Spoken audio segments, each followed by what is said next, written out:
I want to apologize to all the Neanderthals last week when I mentioned them.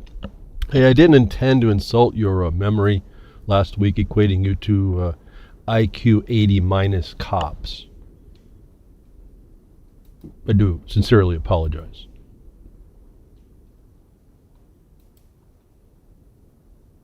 And we're back to the crickets. Not responding. Not identifying how this works against us. Or not caring enough actually to step up to do something about it. I don't know what to do more. I guess the thing we see as we move this thing through, that the occupiers, I tell you, are sitting there, eventually are sitting there. And we are coming to a day when that is going to have to be addressed. And yet there's the mass of people don't understand who we're really up against in the first point. The first point of contact where we are is local. And these people that are sitting there are really all go to a certain organization for the advice on how to proceed. And so I've been trying to tell you all how this works, the way I've seen it work, the way it has made sense to me that we proceed.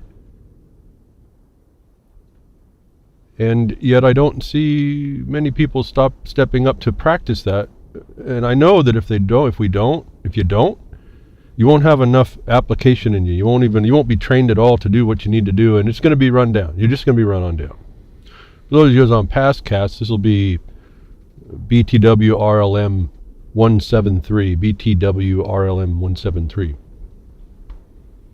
BTWRLM173.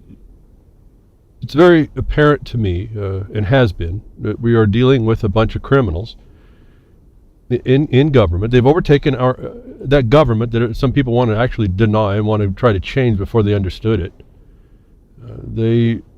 There's mechanisms that were supposed to be in place that no one noticed weren't being adjusted in the first instance.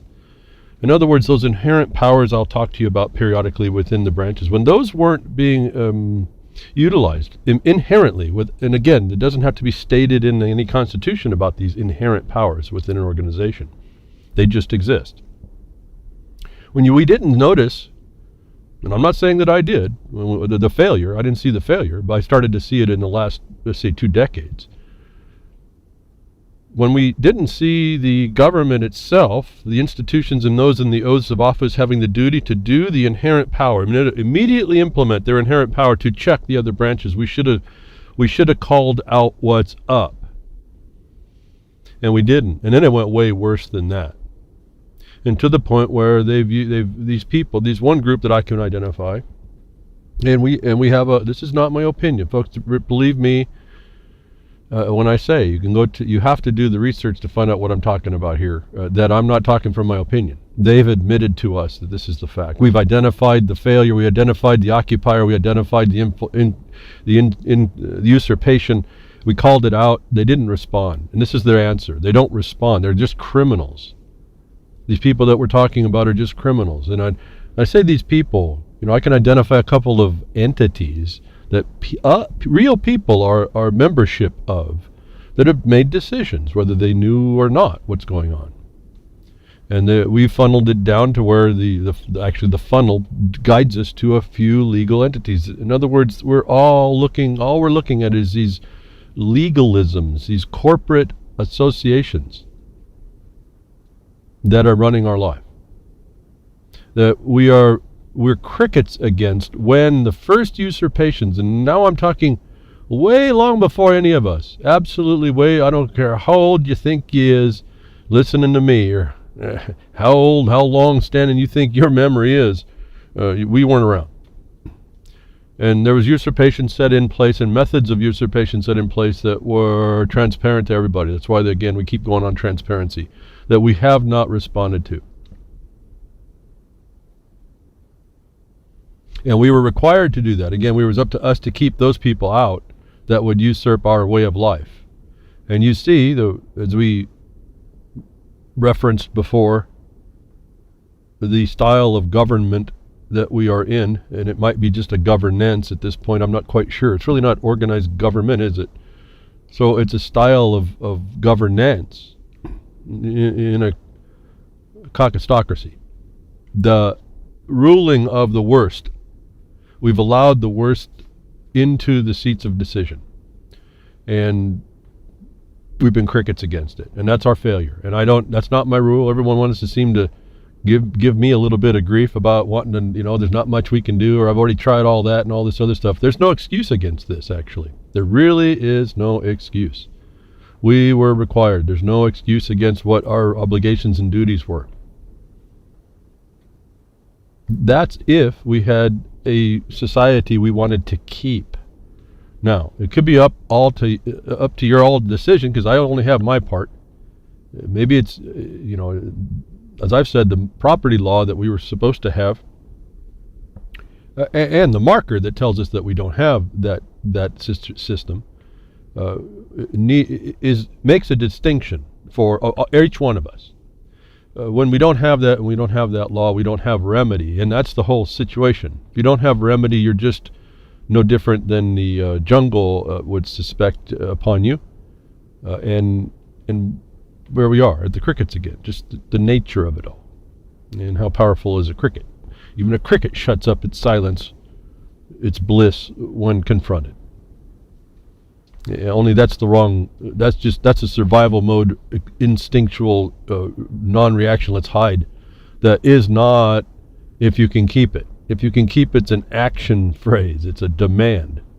And so, there's no excuse against this for us. It's not that I'm blaming you because there's no excuse. I'm saying that we are to blame when we didn't keep it, and I don't know why people continue to make excuses when it's clear, very clear, not transparent, but we have no obstruction between us and the truth that we did not keep it, and it's imposed upon us now to maintain, to regain that. And there could be many ways to approach that. Behind the Woodshed, we do this quite a few different ways, but more without resorting to violence in some regard, or even force in self-defense.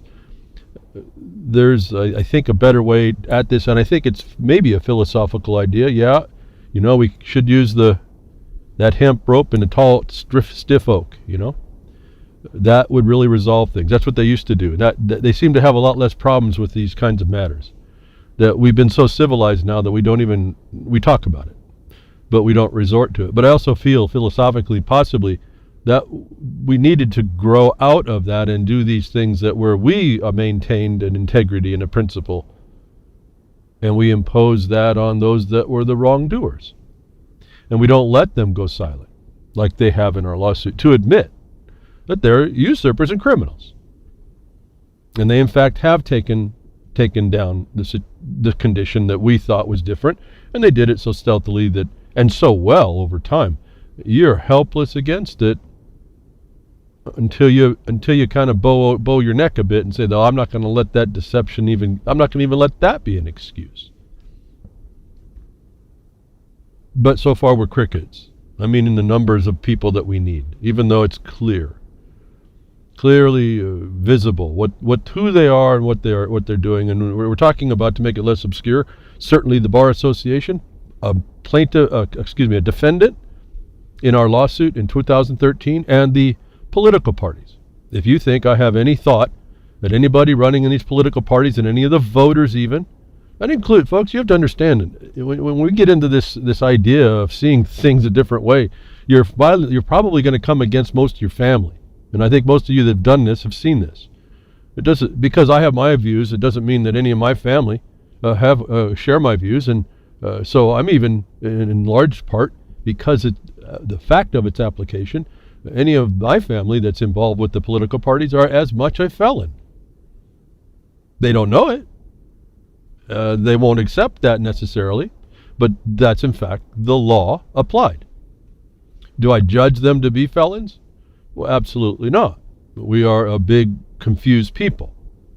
And so this requires a whole different methodology, and why I'm not so sure. It's kind of like that death penalty. You go ahead and kill somebody because the jury voted them convicted of the crime, and then you find out 30 years later the prosecutor was holding back information and he was actually innocent. That's the problem with going to the ultimate answer, which is death to somebody. And I've never liked that. And so I'm going to hold far short. That's why I think I focus on these more tedious, more cumbersome methods that I do, even though they're tedious and cumbersome, I think put in our hands and actually kept close to our heart, and the fact that we care that people that say they work for us do that. They work in the representative capacity as we would expect them to do it.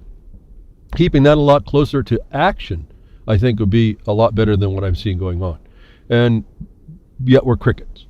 We play the game, the game of the politics. You people that believe that you're Democrats or Republicans, you're felons. You're felons by membership. You're committing treason by membership. Do I judge you that way? Well, now that I've told you, I wonder. I will never know you, but I wonder, what will you do? Will you consider to continue to be aid and abet the felons? Will you say, wait a minute, you don't know what you're talking about? What are you talking about? And go look at our court case? Will you go understand what happened there? And if you take that on, I'm going to say, well, I'm going to hold judgment, aren't I? Because you just might want to learn what's going on. You might change. With better information, you might act better. You might have a better answer for me, except, I don't have an answer to be had by anybody, because we have a judgment, default judgment against those we sued, them confessing to the fact. Now, I just tell you that, just sitting here saying that, there's a peace that comes over me about that. I don't have to fight no more. Now, I've done some work. Applied myself. We've done what we did. I got in league with some other people that worked this out, and we got our judgment in law. That's yours too. But it's not yours if you're going to maintain the status of a member of the legal entities, the agencies. The agency employs, not employees, the employees of these governments that have usurped your way of life. The tool that we have created is open for everybody. If you just go look. If you don't believe me, then you're going to have a whole lot of answers to answer why those in your leadership, those that you've membershiped yourself to give them the authority, why them that we sued agreed that they're committing felons and treason before you can come and say that you have a contrary view. That includes all bar members, and that includes everybody with a major political party in the Republican or Democratic form. Those members of those parties are, by our lawsuit, in the leadership's confession by default, are felons. I want you to really think about that. Those of you that are into it, we didn't sue the independent parties or the Green Party. You can sue forever. They're sort of irrelevant, politically irrelevant. They don't even have the voting mass that the producers that we were protecting in the suit have. And the producers were never supposed to be attacked. So, again, keeping the lawsuit as trim as possible and reaching out and casting the largest net. Well, we sued who we thought we needed to sue to do that. And that was the bar and the two political parties, which bring us to the so-called law that you all believe in. And are crickets against when we realize that the inherent power of each department didn't check the excesses of the other branches or departments as they are being changed and transferred in the statutes. The crickets we is. And crickets we talk to, because we got to stop being those crickets. And so on the first tab, very interesting, someone's picked up the broadcaster as at least one entry, the May 29th broadcast of the Cricket Caucusocracy, and the big smile put on my face was it was posted to the cricketfresh.in website, cricketfresh.in. Most of that's the game of cricket on that page, but we made a major heading. The Doge of War is proudly presented at the top end of that page, so it takes up half of the page. And so we made a place to be. We are part of the sport of cricket, I guess. That someone thought enough of it to put that podcast, now it's a pastcast, put the file on and post it. So wherever we can do that, I find that, it's important. We got to get that into people's faces. There are a lot of people listen. I don't know. I don't think so. But the point is that we are becoming the definition. It's not a good one. And we can change that, I guess, is the real thing to me. We have absolutely in our hands. There's stuff that's going on that it blows me away. How criminal these people want to maintain. How criminal they are. They have a mental nature that is criminal. They have no care and no thought that what they do is wrong. They have no thought to even answer against an allegation against them for harm. They're psychopaths. They could care less. In other words, there's no care at all. They could care as much as caring at all to help you, and when they find out that they're in decisions and places of decision to hurt you, they will continue to hurt you and not tell you why. Well, we've jumped that and we've said, wait a minute, you don't even have a right to tell us why. You're already in confession of your commission. So why aren't you in jail? And this is the other problem you're going to find. And I have to have people find this out. They have to get involved with the system to find out that frustration and knock open all the doors to find out there's no office in the governments that you are subject to right now that are in lawful standing or have people in them that will honor their oaths. And that is a big power once we get a lot of people to understand it. And I mean it not just, the government's corrupt. No, in a way that when you know that, you know exactly where in the statutes and the Constitution that they were subject to, and even in where I tell you the international law they violated, as I showed you, conservation as we practice it today is a war crime. When you know this, and you can line item each one of these, bullet point these things, and you lay this out before the people, and the people that are the criminals, and they can't answer, they're criminals. Now we start to get to the rubber meeting the road. Now you find out the system is not in the place it was supposed to be, and that you are having a choice to make. You are either going to start making that system work for you, or you will be a victim of it. Now, that's our choice. Whether you want to, whether I describe it as being crickets or not, that's the literal choice. And let me see if I can play this for you. This is right after we talked last week. This is right after we were talking about how we are being treated and how I'm showing you, you can look in the law, how I'm explaining through all the laws, whether you go international or local. They call domestic. You should understand these words, domestic, how they even come up with this. But it's there right for us to see that our lives are being constrained by this plunder and this criminality. You have to make this decision on whether you want this to continue. Because if you don't stand up properly against it, it's going to continue. So let's see if I can play this, and let's see if it'll work. It's going to be 1 minute long or so. It's exactly what we were talking. Remember the report I made last week?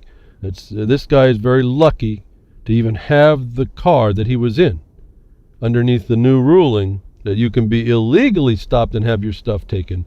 But this is also speaking to those drug tests. This is also speaking to the crime of the false accusation, the false witness of the cop himself not being stopped. Listen in 1 minute how you are right up to the point where this can happen to you. This is happening to somebody. This is going to repeat. And that these are going to use tools against you. All in 1 minute. It's fascinating what rolls this thing up in the last 2 broadcasts I've done.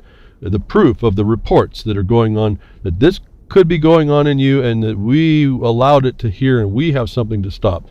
Florida cops mistake Krispy Kreme donut glaze for meth. Arrest man. That's the story.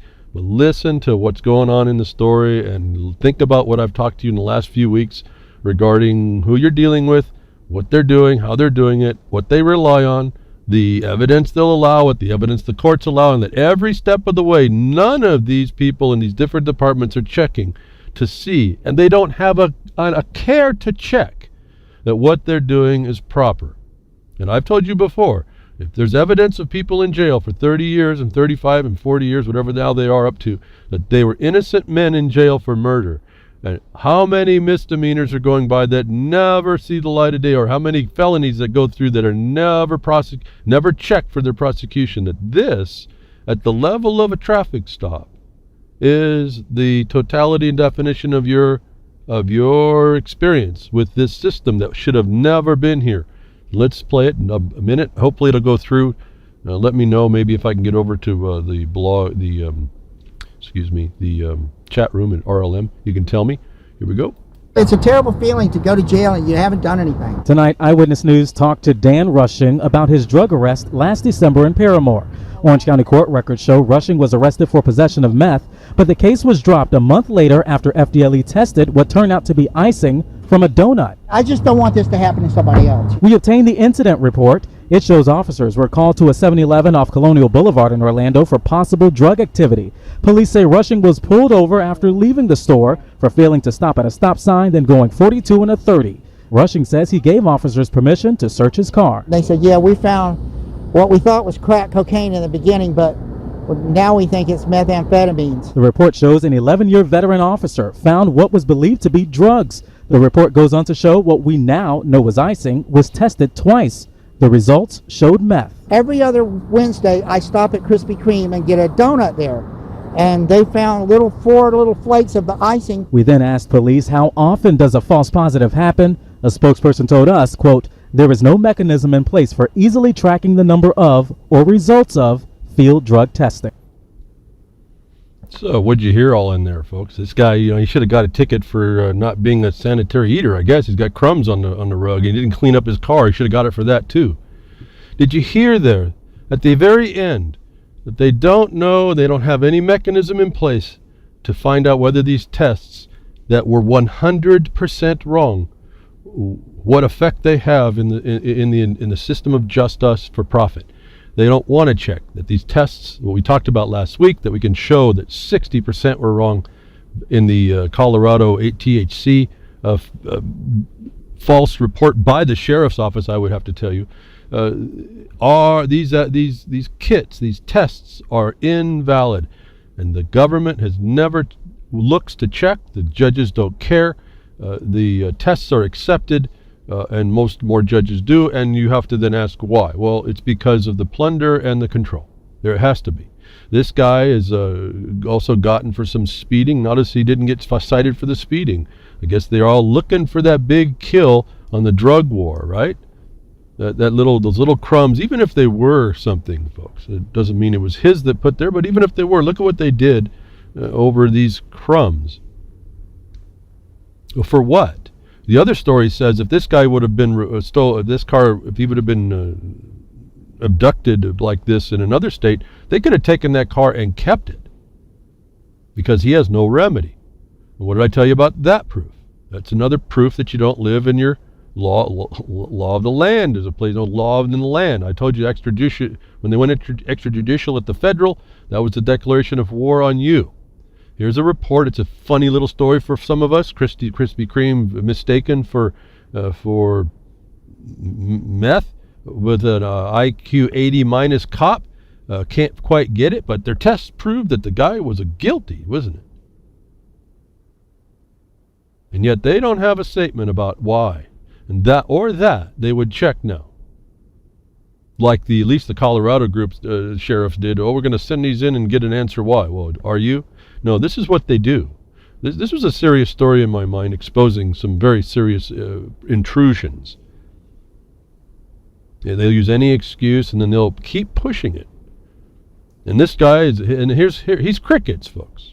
I don't mean the sport, cricketfresh.in. I mean he's crickets. What he ought to have done is go after all these people. He should go after that test, after those testing, after the veteran IQ 80 minus cop, over the system that allows those tests, and then hopefully gather up some steam and go after the very false authority by which it exists, which is the war on drugs. It's another war on you. You can't even be eating a Krispy Kreme and be a little bit unsanitary, and it's going to come down on you. Just cause, folks. No just cause, just cause.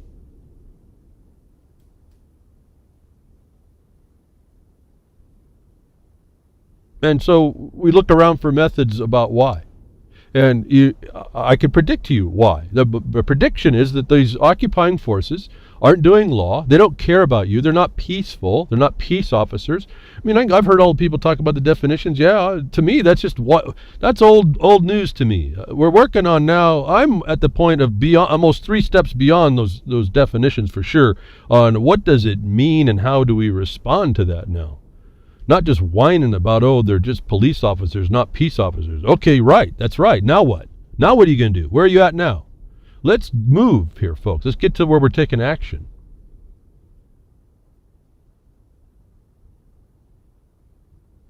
we would hope that inside the system they would do the check and balance. But they can't even do that in some regards, so we hear it this way. Dallas cop breaks ranks, says blacks wrongly arrested to fill quotas, warns National Guard may be used. This kind of answered my report from last week of why those, they called it an exodus, if you will, unprecedented action where 50 cops left the force in one month. That wasn't my words.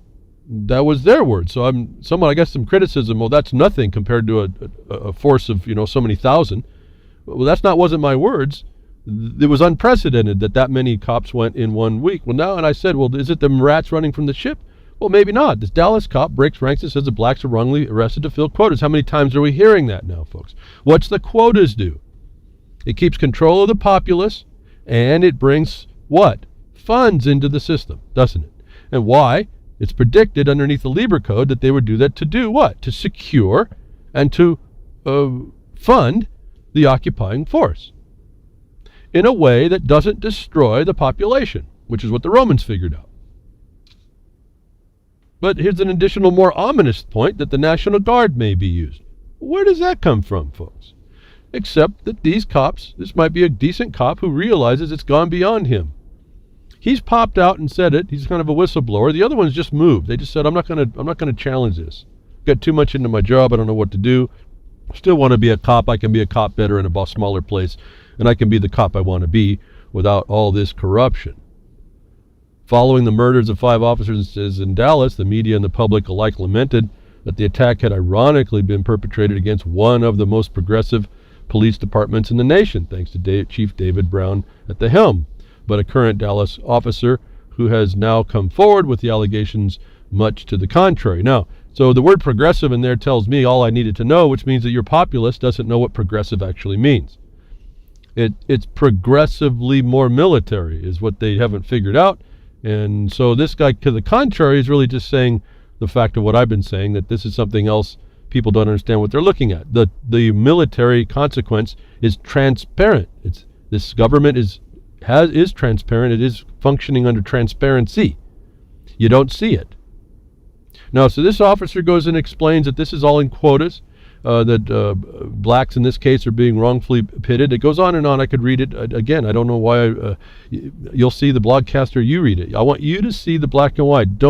I don't want you to think it's coming just for me. Now, and I would even say even this report may be wrong, maybe extended. You become the investigative reporter. Go find out for sure. Remember I said, I wish that we had a nice and good a good investigative reporter run down and talk to those 50 that went into North Texas from Dallas. Let's find out some of the truth here. We have enough of us, and I'm sure that there's varying interests in and talents that we have that we can expend on this. I'm asking that we start doing that.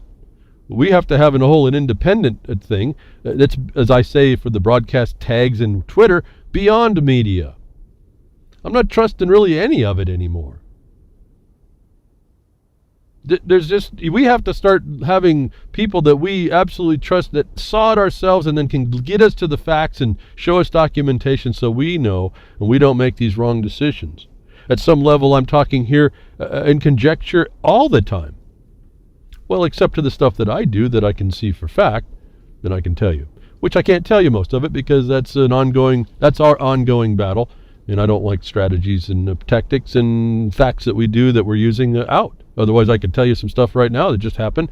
It's opened the door. I guess that's why I'm starting to talk about the criminality a little bit more, not letting you know the background of it. But these people, it's beyond question that these people that you call government and your representatives and the people that they go to actually care at all.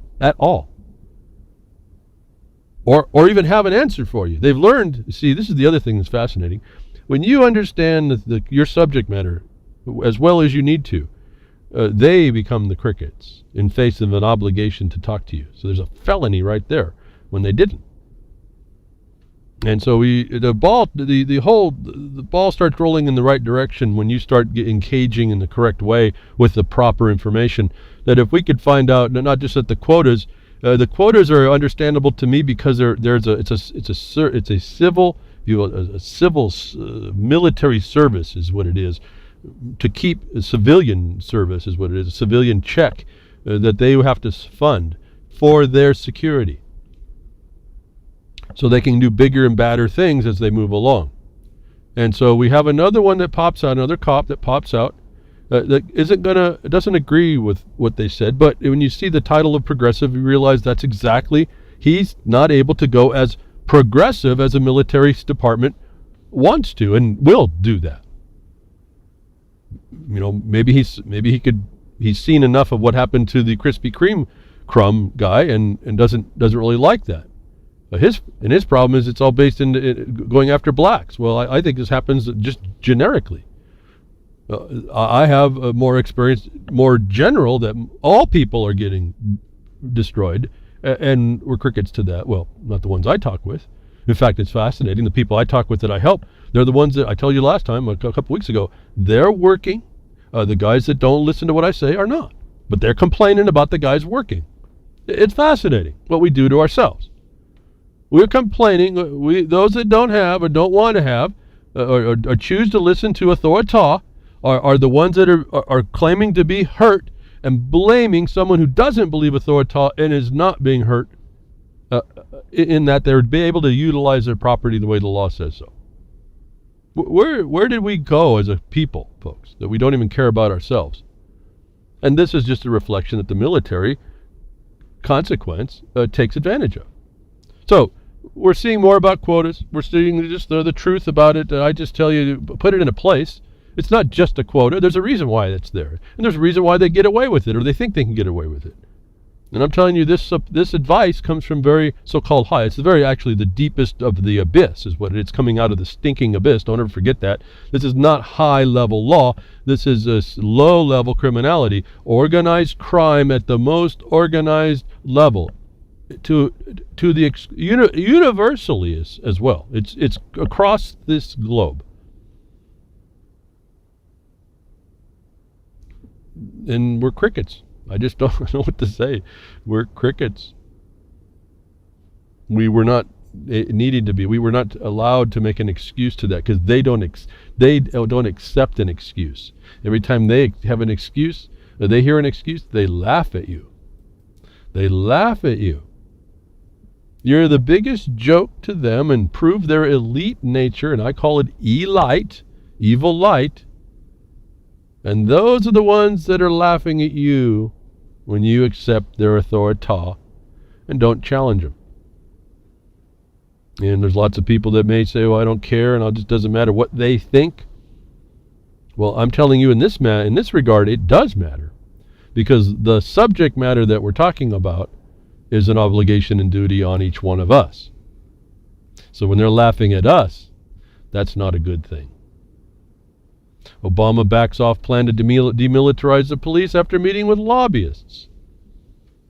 That was another story last week, fulfilled to this week, that Obama was going to stutter step, not complete and continue the prohibition of military equipment to the local police chiefs, but the lobbyists went to talk with him. Did you get a voice of audience with the unwon folks? Did you get that audience to be your own lobbyist? No, but the police had their lobbyists.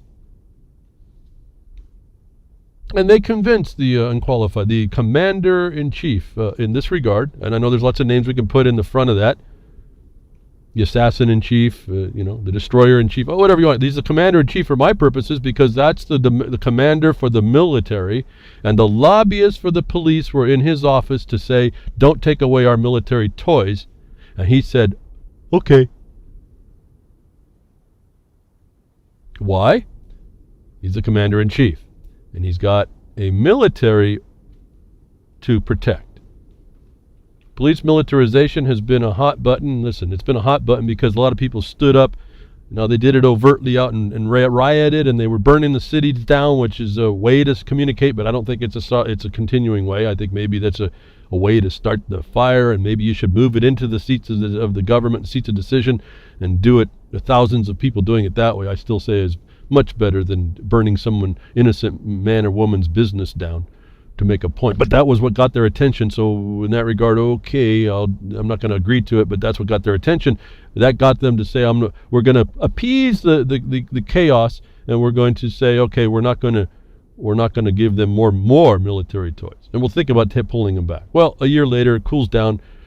The police lobbyists, the local military rulers come to have an audience with the unqualified one. And he says, okay, police militarization has been a hot button issue for quite some time, but it hasn't until last year's Ferguson riots, which erupted after a jury declined to bring charges against Darren Wilson, the police officer who shot and killed unarmed 18-year-old Michael Brown. That President Barack Obama, the un-one, decided to take action. What was his action? The action was to quell the disturbance so his military wouldn't have to get hurt. So it's not on. He did. The point of my report for you today is they will not demilitarize the police. The administrative policy imposers of the federal military consequence are not going to be demilitarized. That's not a surprise to me. And for some of us that think about this and realize that the oppression, that may not be a surprise to you. I guess my distinction here is I am attaching it to a set plan more than just our observation of something that's developing. And to me, that's a bigger importance, because that means there's something that's coming against us, not just a consequence of our just a happenstance. And if we have a plan against us and it's a usurpation, then we were obligated to address it. I see it as a plan. I see it as a usurpation. I see the action. I can predict it. I can take actions to get in front of it. For all the power the so-called military has, there is limitations, and if you figure that out, you go right after them. They become crickets too.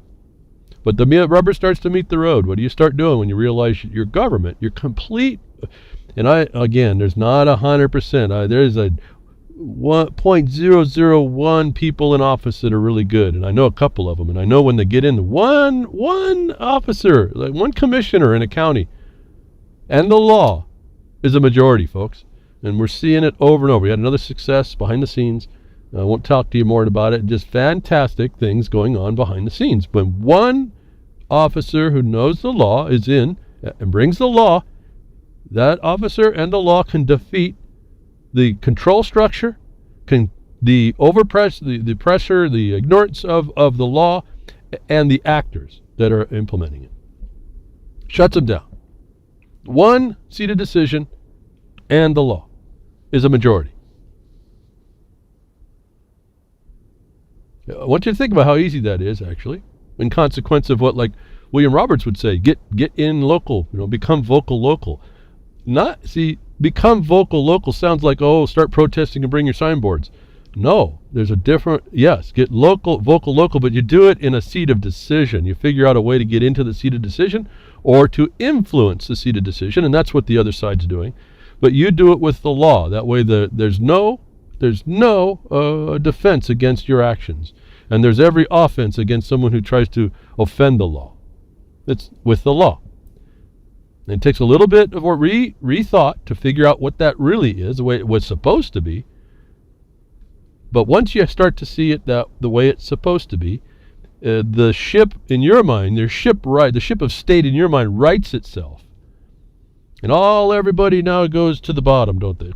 You actually found out you're trying to be keyhauled, and you stopped that. You untied the rope around you, and you righted the ship, and now they're underneath. They were yanking you from a ship that was was capsized, and you didn't know it.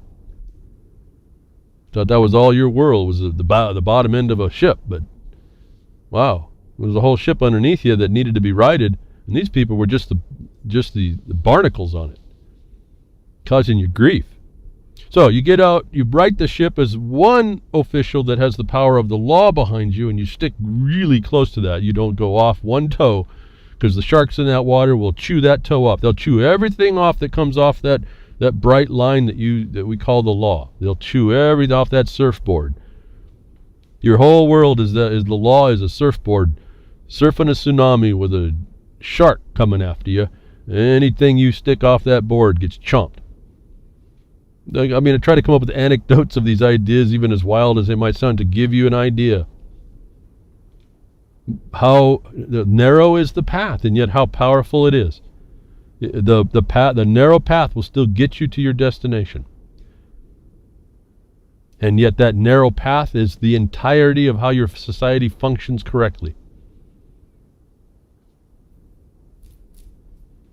I'm not talking in perfection. I'm talking in the fact that there's things already there that lots and lots and lots of people deny, that really help us to identify things that we weren't told about, that clean it up really quickly. As I've told you, when you finally see for sure how and that someone in official capacity comes against you, and they use that official capacity to take out what is rightfully yours, or they hand it to the third party, that's a felony. When you see that, when you actually understand that, you realize how quickly this can be turned around. When we start understanding that we can't be the guy who is accosted and abducted and imposed and plundered by a system of wrong tests by low IQ people, of a system that don't care, and he's just okay with it as long as you know, so you don't get hurt by it. That was the wrong answer. Am I saying sue them? No, you don't necessarily have to sue them. You can take all these facts and you can be a bigger pain by not suing them, actually. Remember, even in the lawsuit that we did, I didn't do a monetary suit. I told you that's one thing you don't want to do, because what does it do? What monetary system are you going to walk yourself into that you're asking damages for, but the system the medium they've created for you? They have complete control of all that as well. So we went in as an injunction. There's no money involved. Just stop your crime and join the crime. And we're good with that. And that's a very quick process, because there's no real money damage. There's no jury to have to decide, is there? The facts come down, the law decides that. Well, now the law is sitting with the judge. So I said, you take out the judge because they're the criminal. How do you do that? There's ways to do it. In fact, an email came about talking about the Bundys again. It looks to me, and although I don't know the filings, I have to admit I don't have seen the filings, but the imposition, the statements made or attributed to a Bundy in court against the judge was unfounded. And I assume I understand what his paperwork was, and he's doing the whole thing backwards and upside down. And Vince easily found a broadcast I did, I guess, way back in 2014, how fast time flies, where I've explained how all that was supposed to work, and no one's listening. You do it the wrong way. You get beat down and you respond the wrong way, or you don't respond at all, which is the wrong way. Against a military force that the commander-in-chief of the nation is saying, locally you're going to get your military hardware now. And New York brags about the taxpayer-funded shopping spree they're now on. Another article, New York City police have acquired $7 million in military-style protective equipment for patrol officers. Not peace officers, mind you, but patrol officers. Patrol troops. Do we have the wrong, we got to get the glasses, folks, to see who these people really are. In response to recent shooting attacks on police in Baton Rouge and Dallas. Folks, do you think more military force is going to stop what happened in those towns when you find out these are one-off people that are finally sick of the nonsense of anything and decide to take it out one day because they just can't keep it together anymore? As I told you what happened a long time ago. It's the wrong response to the wrong oppression, because they're not hitting the cause. And the police are not peace officers. That's the cause. That requires that they militarize up even more. So they come out and brag all about it. New York PD buys new equipment for patrol officers. Same words, second story from a different source. Military grade protection. It's military, folks. It's not military grade. So they always throw these little adjectives on these things to make you sound like it's a little bit different than what it actually is. Don't let them do that to you. This is military in your towns. SWAT team, these guys are so jealous of their pride, they'll take any medal that they're given and won't give it back, no matter how terrible it sounds what they did was. Is the arrogance of the military force to speak against the civilian force, to show you that there's no care, there's no empathy, there's no thought. What's theirs is theirs, and if you can't come and take it physically, you're not going to take it. That's dog eat dog. That's law of the jungle. SWAT team given Medal of Valor for killing a 107-year-old man refuses town's order to give it back. No, I thought in the United States of America, where there's a constitutional governments with our Republican in form and representative in form, maybe that's all it is, just a form, folks. It's not an actuality. But at any rate, you're supposed to have a civilian authority over the military. And they did this cute little thing that the civilian authority is over the military at the White House, but now he's called the commander-in-chief. And there's these two parts in this schizophrenic guy that the civilians allowing the commander-in-chief to go ahead and buy some police lobbying, some military lobbying, their toys. That when they get I don't know, I read that story on the broadcast that this guy was, 107-year-old guy was holed up in a house that he was sharing a room and got some permission and decided he didn't have a place to go, and so he pulled out a gun, and at any rate, so he ends up getting shot. They come in and take him out with all the military hardware they had then. And so somehow the city gives him a Medal of Valor, and somebody who was in the city said, wait a minute, that's not right. You need to give that back. That wasn't valor. And they said no. That doesn't sound like evidence of servitude toward a civilian authority, does it? Members of the Pine Bluffs PD SWAT team were awarded life-saving Medal of Valor. Remember, this is a 107-year-old guy with a pistol in his bedroom. But they had no other tool than to go in and kill him. Awards following in September 2013 standoff that ended with the 107-year-old Monroe Isidore dying in a torrential outburst of gunfire. Let it not be said the department is incapable of discretion. The awards were done with so little fanfare that the public, including Isidore's son and daughter, weren't aware of them until the Pine Bluff alderwoman, Thelma Walker, introduced a resolution on July 5th to rescind the commendation. It was shocking when I found out about it, Tyrone Isidore told the local ABC affiliate. I looked up valor, and I'm like, no, that doesn't fit what they did to my father, or my dad, asked Isidore's daughter. So, don't look up at your dictionary. It's what their dictionary is. So anyway, they've made a decision to do a rescission on that. The SWAT team will not capitulate. Will not just hand that back. Like they had no empathy to not take it in the first place. No, they got to have their little precious. See, they got to have that little value system, because that's how low these people really are. That meant something to them. They could care less on the value of the word, but that little bauble made importance. And to the extent that they won't listen to a civilian authority. And again, that I use that term shows you the military consequences in action. Signs of the times. Riot control gear sales are soaring globally. So back to the global nature of this global occupation, the open-air prison, military concentration camp that we all live in globally. Riot control gear sales are soaring globally. Now, when you look at the sale, the gear, it's military, folks.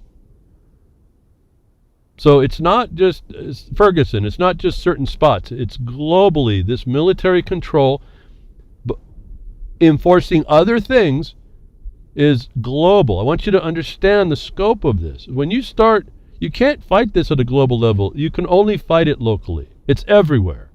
I told you, we're infiltrated and surrounded. It's everywhere. It doesn't matter where you go. Just go where you are.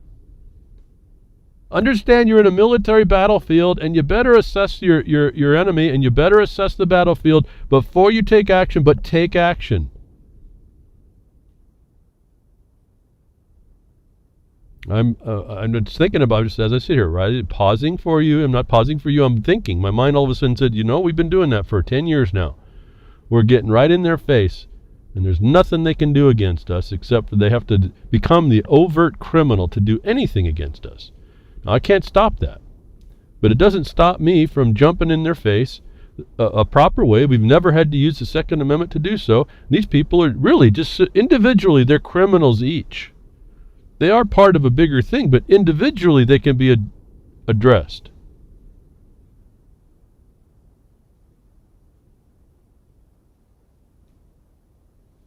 I get lost in some of these thoughts. I just wish people understood I'm just going into my thoughts about this. How, it's really overwhelming at some level to understand how well they've played this plan. It's global. All peoples, folks. So anyway, signs of the times, riot gear sales are soaring globally. Why? I told you before, don't plan to go hold a riot somewhere. Don't plan to hold an open-air demonstration. They're planning for you. This was in the books a long time ago. How long have I been saying that? At least since I started broadcasting. They're gearing up for you outside. Now, why I've said go inside. Better yet, get inside the system. If you're inside the system, for the most part, if you've got a seated decision card, like I'm a party member. However you get into the seated decision, if you have to jump into the party to spy, be a subversive spy within the Republican or Democratic Party to get in the seat of decision, once you're there, you got that card. The military is going to be a lot harder to touch you, aren't they? And yet you are the most powerful statement and voice for the people if you bring the law. And I'm going to give you a caution. I don't know if it'll be me, but someone that comes like me against what you do that's in the seat of decision, you use that then outside the law, you'll be crucified. Those of me that are coming, those that do listen to what I'm saying and start applying it, you will be at least embarrassed, if not found to be a criminal in the office. And so, to me, it's pretty cool. Get in and do the law perfectly the way it's supposed to be done. You by yourself, you and the law are majority. You get in there and you think, okay, I'm going to get in, it makes a good sense, let's go in there, and I'm going to do what I want. You better hope you don't meet someone like me or those I work with. Not a threat, because why? I'm going to bring the law, and you're going to be found to be on the other side of it. And your oath will have shown that you were in violation immediately. And so we have very powerful positions for those of you that make good presentation to other people to get votes in. The people that I work with that have done that are making just leaps and bounds, strides of advancing toward, again, what we've abandoned, which actually helped people. And the only way we can do that is to despite knowing we're in a military consequence and that you have these overlords called the Bar Association advice, they're all defeatable at the point of a verbal interaction in the law. And I see that all the time. That this is why I'm there. I don't know anybody that I deal with that's ever had a SWAT team come against them or more cops come against them. And certainly not in the seats of the government, right? I mean, not when you're at a meeting either. Well, no, I have to say I have seen one lady, and we've lost a great patriot, woman named Pam Hackett. She's died here a few weeks ago. Valiant, if I can call her patriot. Man, that woman, that'd be a woman. I told you I want a black woman as a president. Would be a woman I'd want in the president seat. She didn't take no guff from nobody. We stood our shoulder to shoulder for quite a long time, but she's passed. We've lost a great ally in this battle of calling out. She's the only one I think who could get away with it. She's someone who sat in a court case and the judge made a decision and she called the judge a gangbanger and paid the price. I mean, she was put in jail for a couple hours. I mean, 24, 30, whatever. She didn't stop her. It's the way we all should be. I hadn't even thought about it until just this now, the value of one voice. And then she came to mind immediately. This is all it takes. She was outside, though. She was in the peanut gallery when she's in the peanut gallery in the court, and she was in the peanut gallery when she got charged for holding a sign up contrary to what the board of commissioners wanted, and someone confronted her, tried to steal her sign. And she got hit for assault, and that didn't go over so well either. Lots of cameras were there at the moment, I think, if that's the story I remember. This is the way she was. This is what she was about. It was in her to care and to be there. Inside the system. Not one time did a SWAT team come up and do it. Yeah, okay, so they do false charges, but those are more dealable, easier to deal with than a militarization of a police force en masse. You take those numbers and you stick them inside the system properly and fix it. Don't bring your progressive nonsense that's just going to aid and abet it. Don't bring your terrorism, your violence. The terrorism to these people is the law. Really, it's really pretty funny on one level. It's not funny at all, but it's funny at one level. Militarization turning to France into an autocratic police state. As we go global, we see this militarization of all the governments now is not even not even a secret. It's not even an open secret. It's what's going on. Every instance now is taken to militarize the global governments all over. That France is turning into autocratic police state. Now, this link I'm going to send you to is over to, I think, Blacklisted News, which goes on to Kurt Nemo's site, which is another website. I'm just going to give you Blacklisted News. I didn't want to go on to AJ's site. It's all nonsense stuff. The bottom line for me is the title. Why don't you just say to the why'd you say police state if you're going to honestly report this stuff? Why don't you say the military state? Why do you put on this adjective of sorts, autocratic police? What is an autocratic police state? Well, police is bureaucratic. It's autocratic. They rule themselves, but why autocratic police state? Why not just say military state? It's the same difference. Why not speak clearly about this stuff? But the point is not just that, not just the watering down of our discussion, but France is going to militarize even more, as we were predicting before. All on these actions. Again, you see they do an action. We don't know. It just could be a false flag. It could be just somebody getting nuts and killing people. They'll take advantage of that to do what? Militarize their government everywhere. Where'd they get that, folks? I guess this is the problem. Where'd they get this idea that this was the way to go? That you create force and violence and you prepare it to do more force and violence was the answer underneath laws that say the government's there for peaceful reasons. When did that disconnect? Why hasn't that disconnect been noticeable by most people? How is militarization of police with the ostensible objective of being under protection of property and rights, if you will, property and the rights of going to property and getting property, your livelihood, and doing it peacefully, how is that consistent? How is that congruent? That we would more militarize the government to impose these things that are ostensibly said to have been needing protection. That the whole globe does this. Every country does this. What is this, like a virus? And I don't bring that forward as too unrealistic either. But I mean, if it is a virus, forget the vaccine. We need to cure this thing, right? There's something we have to do here. I don't care how we describe it. Where is it that all this thing is globally happening? All governments are militarizing. When we profess that the West, so-called, is wanting to be considered steps toward peaceful coexistence, what the United States professes to secure to the people, life, liberty, and the pursuit of property. I'll use the other sense instead of happiness. Happy, happy, joy, joy. No, property, the pursuit of property.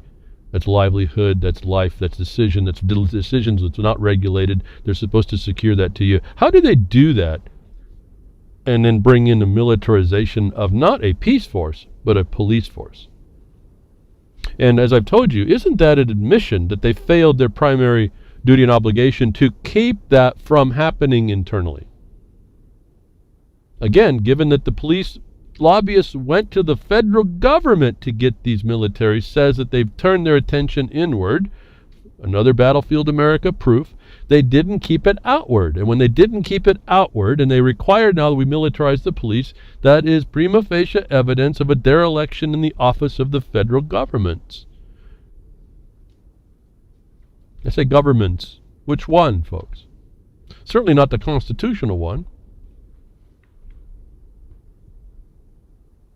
Militarization turning France into autocratic police state. No, it's not even turning. Did you miss that too?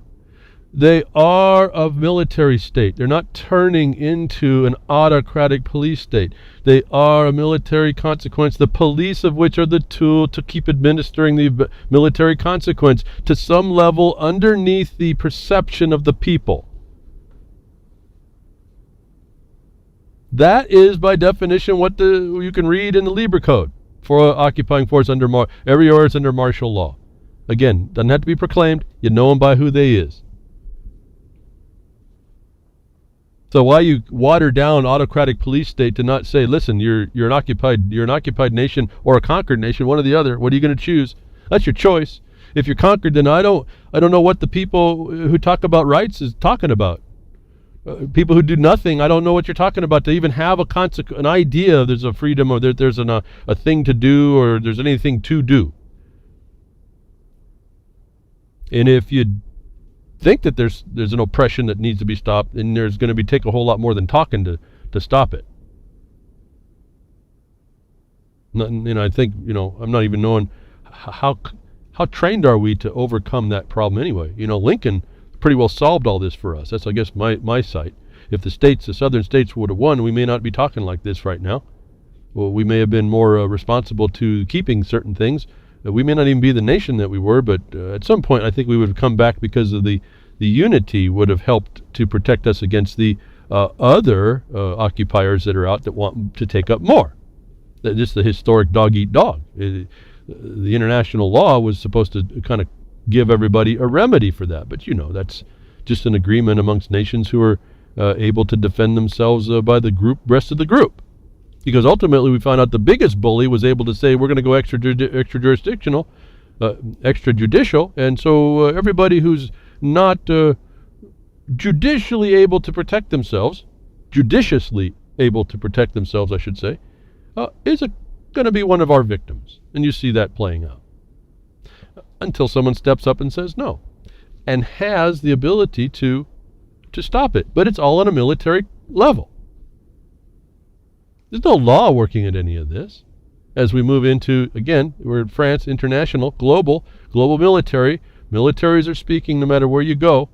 And it's like diplomacy, as I understand, it's gone out the window so long ago, I don't even know. I mean, that's why I guess I appreciate when I see it happening. Like when I see Putin and his efforts on the diplomatic part.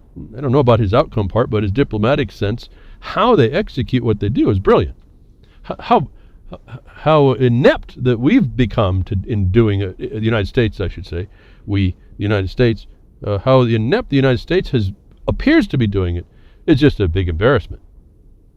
One after the other failure, and you wonder the only way that this can happen is because there's a bunch of military people in the government of the United States being guided by this one who are willing to push buttons and pull triggers for him without a thought. Without plan A, remember? There's not even a plan A on this, at least by what they're telling us. And at some point, I'm sure there's a plan. I don't call that a plan A, though. That's just somebody's hope and wish list. And I think the bigger, smarter people that have the power have kind of caught on to that, and we're seeing the shift. But it's a military front, always, not diplomatic. As we saw what was going on in going to hit back into Turkey a bit here. The ongoing saga, the ongoing sugu, as I used to say, is a spaghetti sauce. It's the flavor of the month, what's going on. The Turkey was supposed to be the Turkey coup. I said, from Russian perspective, it's probably Operation Turkey Soup. If you know the language and the letter C, its pronunciation is S. So we got, or Operation Turkey Soup portends that Russia's a part of this, folks. As I said it last week, that they kind of came out quick to say that Turkey has its own internal problems. And I said, they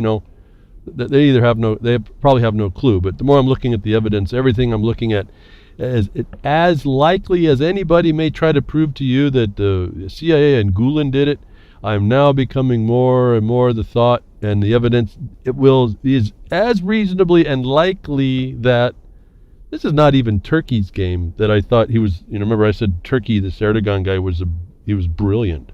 He might be brilliant, but I mean, it's now turning a little bit more different as I keep looking at things. The evidence that I see building, it's as likely that not Gulen and CIA, but Russia played this hand. And Turkey was convinced, Erdogan was convinced to do so. Because in the breaking news right now, And it has been released now. They're going to, with a new general coming into the American air base, Incirlik Air Base, was shut down from entry and output from the base into Turkey. And this is where the nuclear weapons are from the United States government.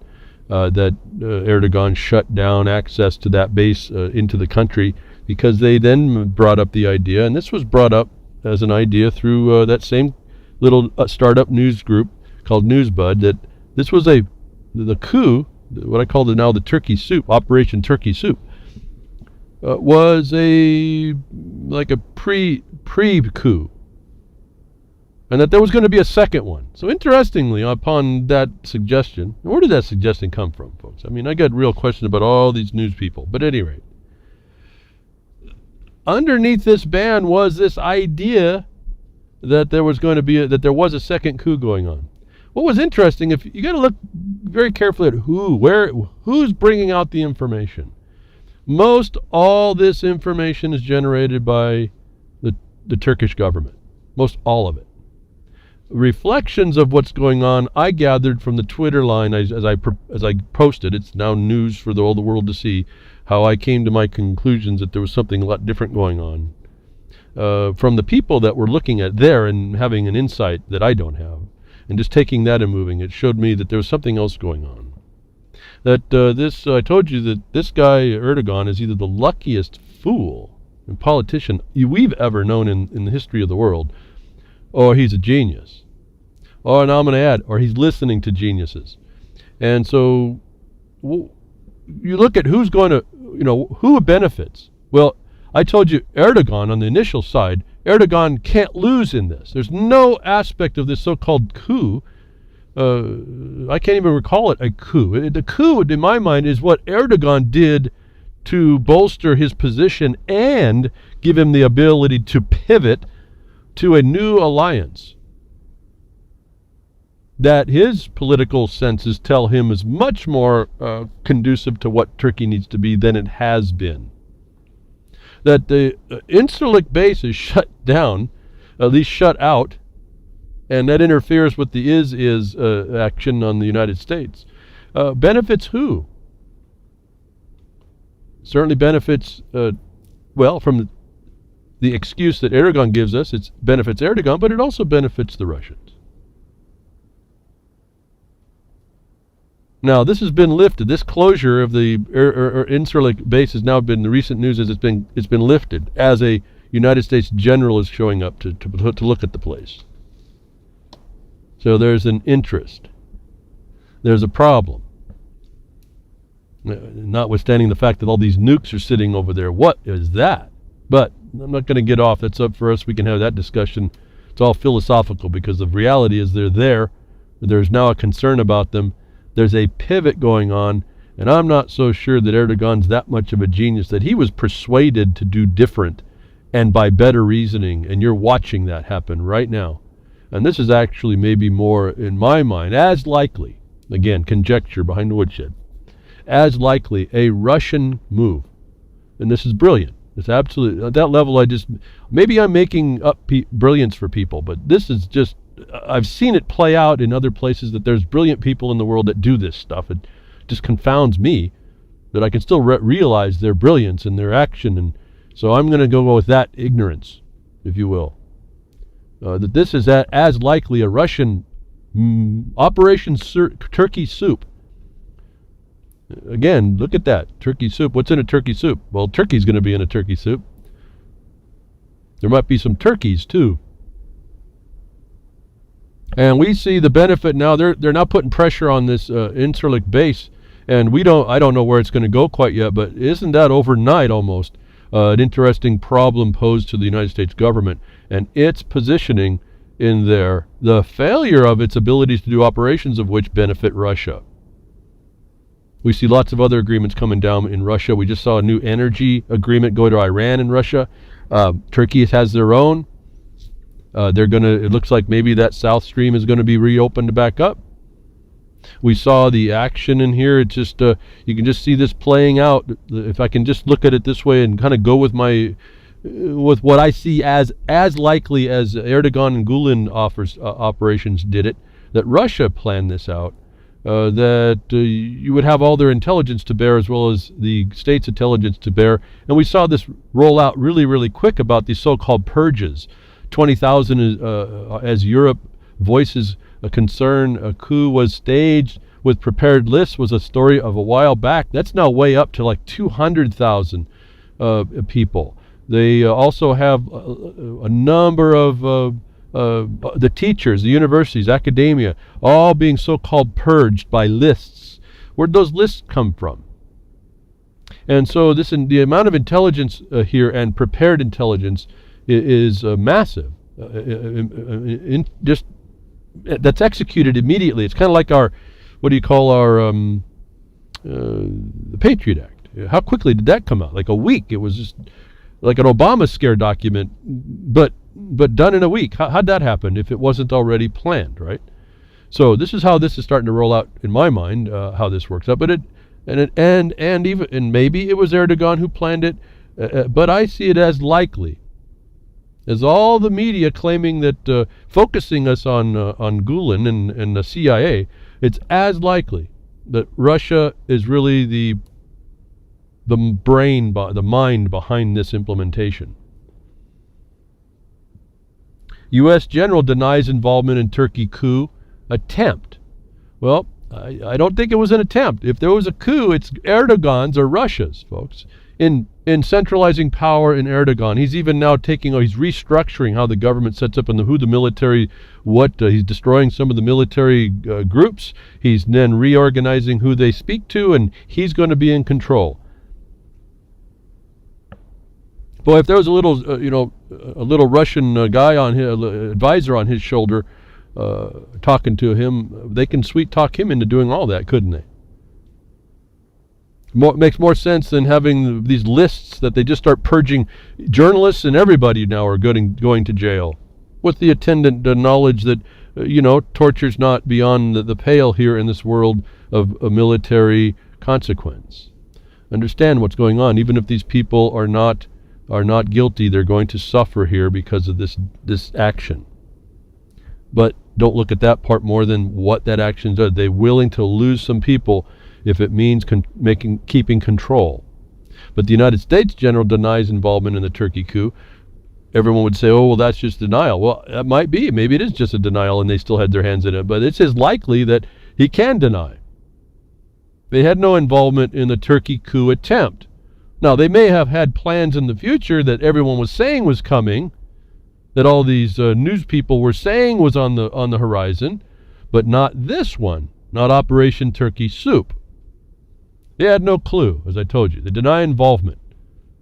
It's interesting the words that they use. I don't know if I can find them now. He says it's unfortunate and something else. And I found out, why didn't you just say he didn't do it, that they didn't have anything to do with it? They don't say it that clear. They couch these things in language that doesn't allow you to figure out exactly what did and did not happen, which is proper at some level. You don't want to telegraph your hand, especially if you have a bad one. When you're in a poker game, I understand. And so we have all this media, even the alternative, going off and showing that CIA, Gulen, United States was involved, and I think maybe so, folks, but not for Operation Turkey Soup. Operation Turkey Soup was understanding that was there and giving the intelligence and the action on how to execute a destruction of that coup in the future and reinvigorate the government, reestablish a better form of government that's controlled in different ways, in better ways, centralizing power in a man that wants to see power, but also pivoting the whole intention back over to something beneficial to Russia. That this misdirection kind of played out a little bit. I accidentally got involved. The guy who made from NBC News, who put this thing out, this false story about Erdogan having to seek asylum in Germany. He's not speaking about his source. Well, there's been a whole action around that. Someone actually captured the Twitter because it's been deleted. There was a lame excuse about why it was deleted. But this is the ongoing, I think, another style of psyop that might be going on here. Given what I feel might be a Russian Operation Turkey Soup, any reference to something that's going on as Operation CIA Gulen is a misdirection. And if I'm wrong, that's certainly going to play out. I mean, it doesn't matter. No skin off my nose if I'm wrong. It's just the way I thought about it. I got my proof. That's on record. You all can condemn me or support me at some level, whatever is important. But in analyzing this, I'm trying to get you to start to see that there are people in the world that appear to have a lot higher functioning tactical strategic and tactical methodology than most of us do. That this little psyop going on, even within the alternative media, so-called, if this is not true, it's a record now. We get to go there. I'll give you the link here later. That this Kyle Griffin made this statement. I got involved accidentally by just posting his statement to somebody because someone asked, well, where is the post? I just posted the link and the guy blocked me. That was my involvement. So I got interested because he would just block me for actually promoting his tweet. Think about how this really works. Well, he doesn't have an answer. NBC doesn't have an answer. Supposedly, although I didn't see a letterhead, the Turkish embassy gets involved in all this to try and point out, well, that just seemed to me, that's just invoking the Turkish machine, the governmental machine, to focus attention on the hand it's doing the magic against you. And so then we get now a big buildup around this Newsbud organization that's supposedly predicting the future, a future predicted by almost every other expert except to how it executed, as I pointed out to you in the past broadcasts. But a crowdfunded news startup, Newsbug, nails NBC for planting CIA intel during Turkey coup. Well, if it's Operation Turkey Soup, then all this is not really true. Yet, there is a need. Now, see, here's the truth of the need. There's a need to get the media to start telling the truth. And so here you see here the nested use and utility of getting you to agree with a movement of sorts that it does need to be done, but on a false narrative, or potentially so. I'm open to the fact that CIA and Gulen are that inept, I guess. I am open to that, but it just doesn't seem to be as plausible. Maybe I'm just trying to see more excitement in the world than a bunch of idiots just kind of falling over themselves.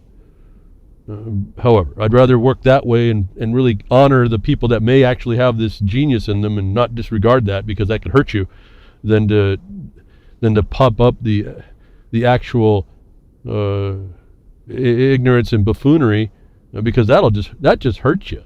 That just by accident that'll hurt you.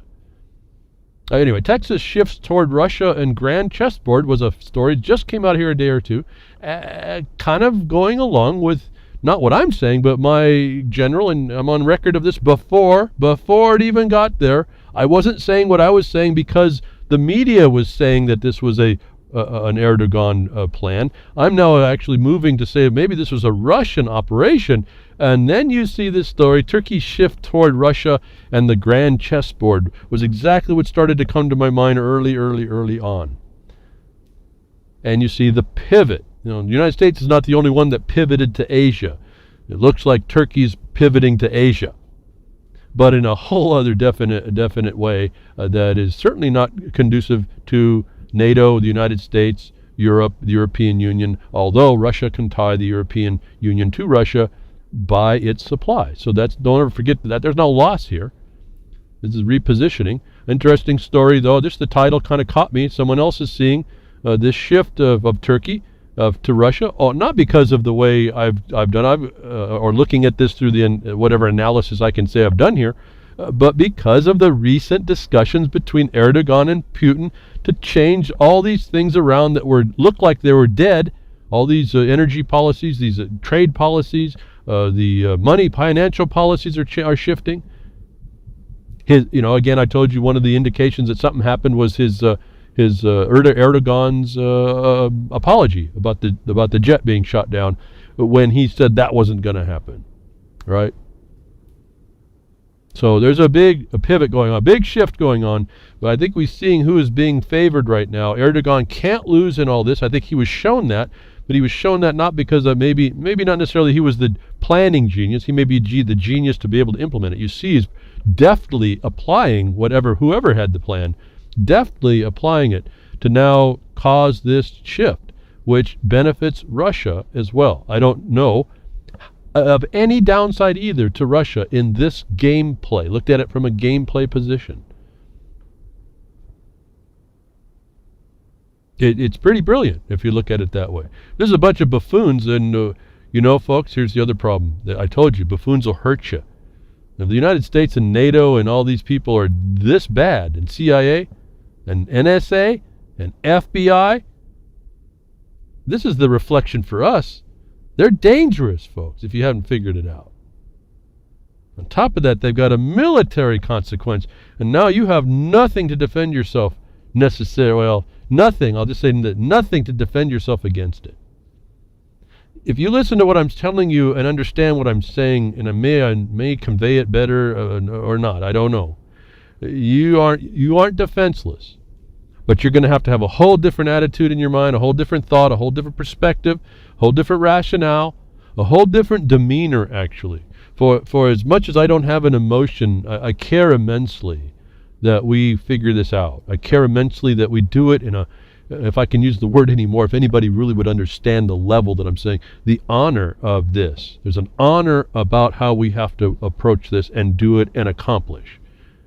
Notwithstanding all the evidence of the caucustocracy around us or the stinking abyss, we have to rise above. Absolutely. That takes flapping our arms or something. It takes crawling out of the sidewalls. It takes something.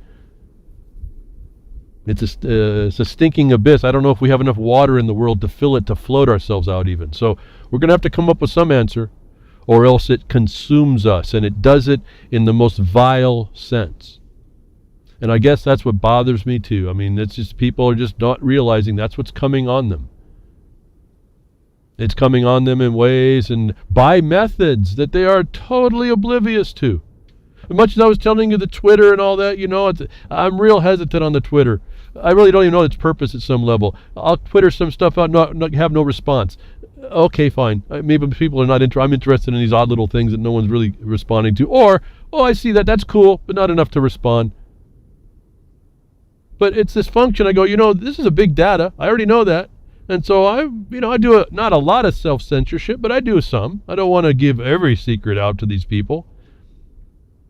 But I've always had a problem with the way the Twitter works with the information. And then I realized, like, when you're looking at Tor, and Tor's found a problem as well. So although it's a serious problem, but it looks like it's not necessarily not handled quite yet. But at any rate, that this digital big world is going to have big world problems as well. That there's techniques that I wondered, who are all these services you go, like on Twitter, all these people, you go and get free this and free that, and in one of these things is these URL shorteners, these companies that take your links and they shorten it down so you can get more characters or on your Twitter, because they only give you 140, and that looked like a trap too. And now it comes out. My concern, although there's not much to do about a shortener, it says that what you don't know can be used against you, and now it's out through Motherboard. British spies used a URL shortener to honeypot Arab Spring dissidents. So when you used the URL shortener that the British government set up for you to use as a service, you were actually tying into their system so they could track you and everything you did and said and all that stuff. Well, to me, that was just an extension of what the capacity of what all the things we don't know can do anyway, these corporate interests as well.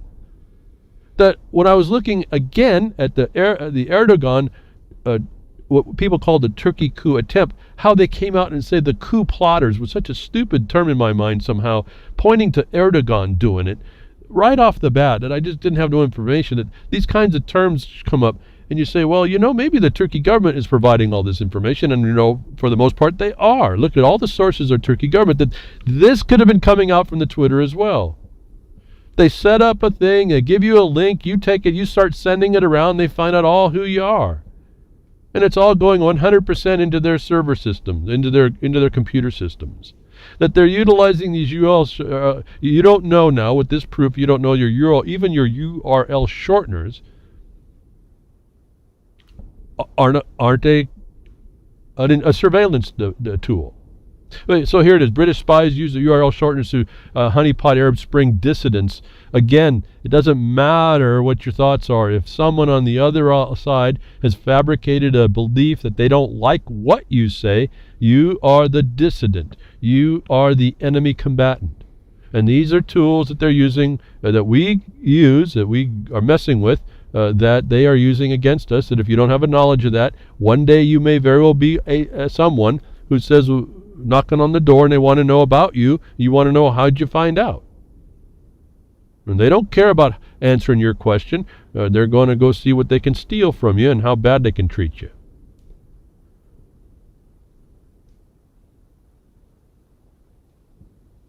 Another problem. You get on this digital consequences, silent weapons for quiet wars, the digital place in the world. They have a position for you to plug yourself into. And we have information that goes out. Not only do you have these honeypots, which are around the government surveillance and all that, then you have people that are do-gooders. And this one kind of bothers me a bit, that you don't think beyond yourself. And this is what can get you in trouble by a third party and you don't even know it, especially when you start tying in that you're clicking links or talking to people or sending emails. If you don't think your emails are in the same problem, you better start really thinking again. All your chats, all the stuff you do on the internet is being has the potential, if it's not being all absorbed and sucked up like a big vacuum. And gentleman who had Revolution Broadcasting explained to me, as little information as these chat rooms, all of them, all over the world, create digitally, actually, they're easily vacuumed up. All the information's it's in such a small amount of information, it's easily sucked up. So all your chat rooms are not they're just little Twitters with all the links you put in, all that stuff is just being vacuumed up. Someone's sitting on the other side looking at whether or not they want to make you a target if you ever rise to the top, or if you ever rise to their perception, they'll make you a target and they'll start conglomerating all this information. That people who put information about what you might have been in a thread inadvertently, a little different than myself. I became blocked by someone I never talked to when I actually just found a tweet that he made and gave it to somebody else. He blocked me for just telling someone his tweet existed. Now I'm in that chain somehow. I'm now a part of that little thing that went on, that in some future time someone could look at and make up whatever they wanted to do. That someone looks into that, grabs some information, and then dumps it on WikiLeaks. Doesn't care to look at what the information is prior to that, and a sequence of events occurs where that information, which really ought not have made the public medium, was made public. And that puts people in harm. This happens to be with an Arab issue, Arab type spring in a country where the women are not treated so well or very strictly constrained. The information of women, of their house, their phone numbers, of which got made public. It wasn't until after someone said, hey, did you know this was there, that they realized they shouldn't have done that. There's the problem for us again, that people who think they're doing right, to make disclosure, to make everything that they think is transparent out to the world, puts people, and particularly if you're involved, you, in danger. That to me, that's like telling a lie on someone. That's like opening their doors and letting people come in and rubbing through their house. You don't put people at risk, and yet this is the danger that's going on. We have evidence of it. Someone who steps forward to so-called take responsibility for his error. I don't know how he pays for this later. I don't know how he covers the damage that may come out, but the who and how of the AKP hack, dump, and WikiLeaks release is a discussion on someone who gets involved with putting up a hack dump that he got from someone else into WikiLeaks, gets published in the public sector. They find out there's women's names, addresses, phone numbers, and all kinds of stuff that was really private to those people. They had nothing to do with the government. They had nothing to do, but someone justifies it, says, well, if this makes the government more responsive to protecting that information, then it's worthy. It's really not, I don't think, a decision that they had the right to make. That I want you to be aware that by accident and do-gooder interpretation, without your consent, something you're involved with in the internet or by digital transformations will and can be brought forward, and then it's interpreted by other people. this again, now we transcend IQ 80 minus, not just into police and some NSA, some so-called college-educated NSA and FBI agent who's dumb as a post, could care less about the law, who listens to an attorney to tell them what the law is, who deals in subject matters that they have absolutely zero knowledge about. And then when you hear about the stuff that they're supposed to have, like in the Clinton cabal, they look past the most important parts of the law to give license to themselves to commit treason. When you're dealing with these kinds of people and this kinds of information gets out, you have to understand your risk, your liability, and what's going on. And this would not necessarily be a damage like this had we not allowed a lot of this military infrastructure to gain the type of hold it has and has gotten and perpetuates against us. So there's things that you can do. And where I've been talking to you about the fact that I'd rather not see us do the ultimate response that the government has given notice is for our right to do, which was really defeated when Lincoln defeated the people in the states wanting to secede from the Union. That was pretty much cut and dry. That's where this military consequence gets its almost permanent conquest-looking hold on all of us. That we have this idea, though I would rather not see it executed at this point because I think it's a crapshoot. It's a gamble, risk, big time, and we've seen it we lost once. As a people, we lost once, and it didn't turn out good for us, even though it didn't seem that way for a lot of us, and at least in my lifetime, it seemed okay until we saw the slide into the stinking abyss. I was able to witness that. They made it look like we were going up, but we were actually always sliding down because they were undermining the principles of the nation by putting an infrastructure that was never going to continue to look at it, and we weren't diligent enough to enforce that and keep it. That commentary, I've had some discussion about John Whitehead and what he does, Rutherford Institute.org. He's an attorney as well, so I'm not so sure about that part, but he has some good insights generally. I don't necessarily agree with him on a lot, but his insights, I think, are there. He brings up another one. He says, there will be no second American Revolution, the futility of an armed revolt. Kind of speaks to my sentiment. I wanted to pass this on. He's telling you that, again, as he writes the book, I think he wrote a book about the American battlefield as well. So he's understanding this. I think he comes from a slightly different view, which is fine, but I don't think it's definitely not wouldn't work in what I do. It doesn't work, what he thinks. However, he broaches the idea. He tells you, this is the Second Amendment. There will be none. America is a ticking time bomb. All that remains is to be seen as who or what will set fire to the fuse. And so more importantly than anything else, he's saying it's in the moment, folks. We've got an arson that spread the gas, and he's looking for the match, folks. We don't know who the arson is. Well, I can tell you they're all around us, but they're trying to they temper that, they keep that match just very close, and they just hope they're outside. We're hoping they're outside of the vapor trail, that it doesn't ignite without their actual plan. They'll do it when they can do this.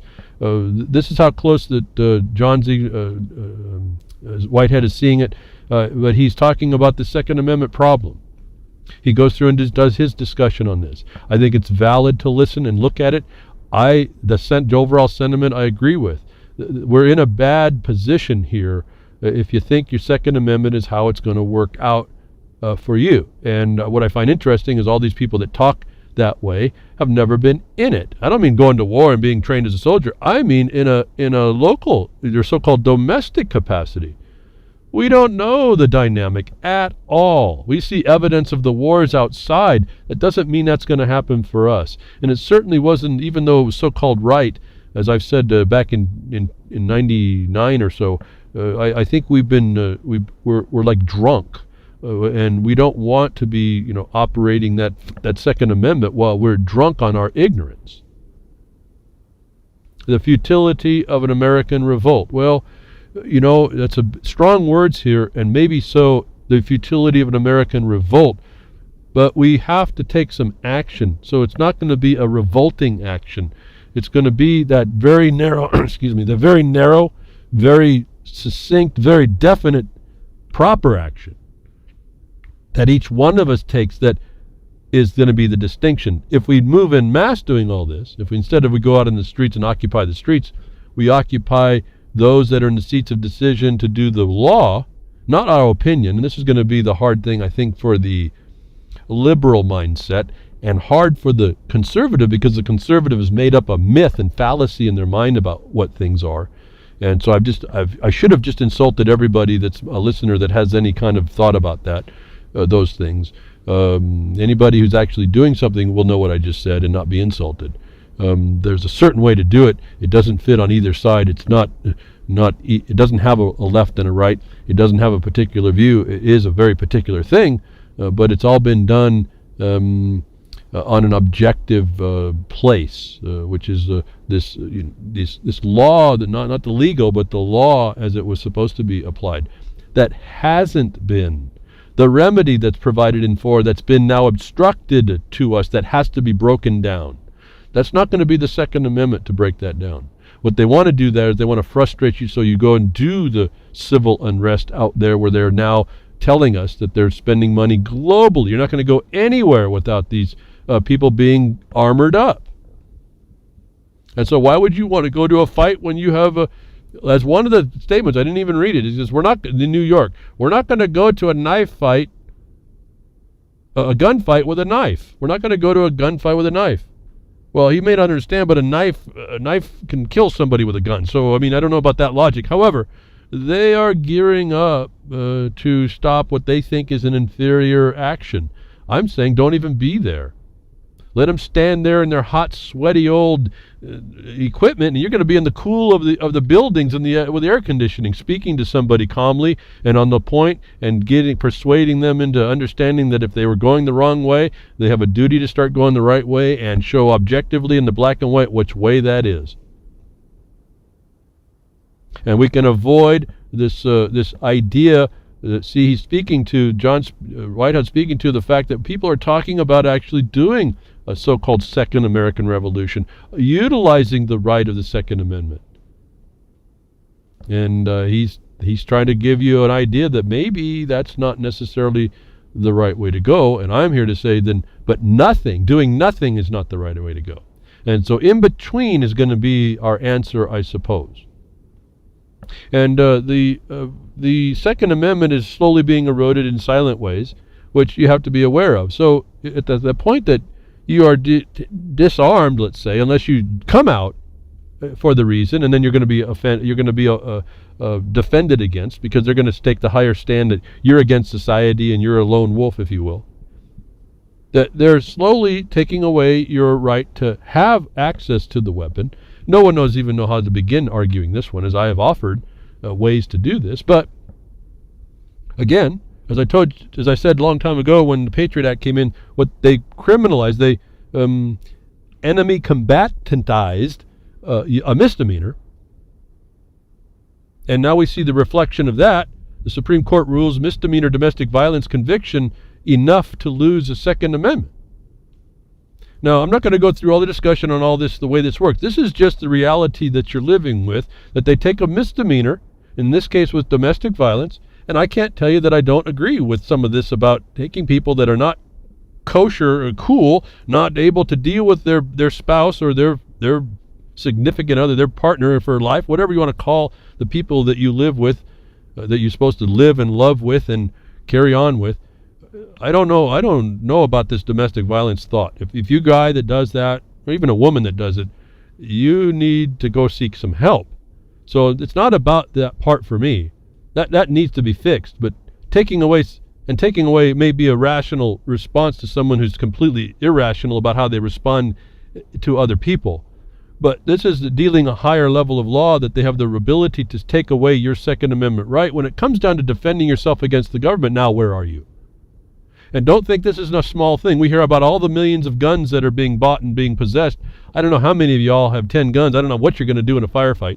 At any rate, I know I'm going to handle a couple, I suppose. Drag yourself on the ground to carry the rest because it's so heavy with all the ammunition you need. And maybe hole up where they can send in a hellfire. But all these things have their downside. That when they take your ability to fight, I guess I'm saying, what do you do then? So my idea would be, okay, why don't we learn how to fight without the weapon? and still be successful, and I think we're going to be a whole lot more powerful. That this is coming to tell you that they're showing you domestic violence. It's reasonable, if you will, if I can say, it's reasonable to take a weapon that can instantly kill somebody, like a gun, even a knife. See, a knife is involved in the Second Amendment. Don't think a knife is not involved here. If they find you with a knife, this will be a violation if you're a misdemeanor. A mere misdemeanor, losing your constitutional rights, so-called. But you will have to learn to fight without weapons. It's kind of like when I learned how to ski. I tried to teach myself how to ski for a whole weekend. Wasted a whole weekend trying to teach myself how to ski. But the second time I went up, I decided I was going to get help, and they said, here, we're going to take your poles away from you. If you can learn to ski without your poles, then you'll know how to ski when you lose your pole, and that's going to be really important because you're going to lose your pole. And you know, those simple little thoughts that you don't think about as someone trying to take it on yourself, you know, that made a lot of sense after you started to do it. They took away our crutch, and I had to become a skier without the crutch. So when it did happen, I did lose my pole, because you get a little excited and start to do all kinds of stuff because you're such a great snow skier. You lose your pole. Then you say, who cares? Maybe I'll go down like a snowboarder. That's where you start learning. We got two skis. It's like a snowboarder. I don't need a pole. Now they become in the way, and I found that out too. So, point is get rid of your crutch. If you think the Second Amendment is going to be your answer, I'm saying it's a crutch. Start to become effective without that. When it comes to time to use the other weapon, then you'll have done everything you can, and you'll know that that's the last defense, and you better be using it now. And that should have happened already, and it's not, and that's our problem. We don't even have that awareness that a misdemeanor is taking away your rights. Because, why? It's not just because of nothing. It's because you live in a militarized society that calls you an enemy combatant. To me, this was just proof of that, and the Supreme Court has just made it so-called the law of the land. It's the law of the occupier. And in this regard, it's kind of like the law of conquest. So they get all uppity when a few of us start coming out and responding, but then, you know, we have problems with with coming out with our weapons to go against government. They don't like it. They send their people in, and IQ 80 minus gets taken down. The Kansas police officer shot and killed responding to a shooting report. This was like, almost sounded like when you get to the story, that was like a gang war going on, and a cop walks in the middle of the crossfire. They blame this again on this whole Dallas type thing with the cops. They'll use any aspect. I don't like a cop that's going to that scene to get killed. I don't like that people are shooting at each other. All that's, I'm not talking about any of that. But if we continue to think that the cops are there to protect us, and we continue to think that the military is there that we don't understand that it's actually there to stop the war amongst ourselves while they create the war against us, we're going to miss the point. This is a story a couple weeks ago, right after the Dallas, I think. I don't know. It's just to me, it's just these stories. I read this story, but it's just the titles. Kansas police officer shot. If this is a Second Amendment thing, if that guy, if the story came out that he was didn't like the government, that was his right, I suppose. The government offended him. He had no other remedy. And so he took to this arm. Well, now he's dead, so that may be not the ultimate wise answer, right? Somebody else dies. That may not be the ultimate wise answer. It didn't stop the government that oppressed him. That maybe not, and he's not maybe here to fight another day in the proper way to fight. So we've got to look at this stuff and answer to these problems that we are faced when we consider the Second Amendment thing that Rutherford's saying this is maybe not the time for that revolution that way. And I concur with that. I'm really more the analogy, as I just came up with it, that we better have to learn to ski without our poles. Because essentially we really are without our poles. And so if we can't, then we're going to not be able to get to where we want to go. So when you see guns and police being interactive, you see that Second Amendment potentially, and it doesn't fare very well. It's not really going in the way it should. And then when we see it organized even greater, like in the Civil War, you saw how that turned out.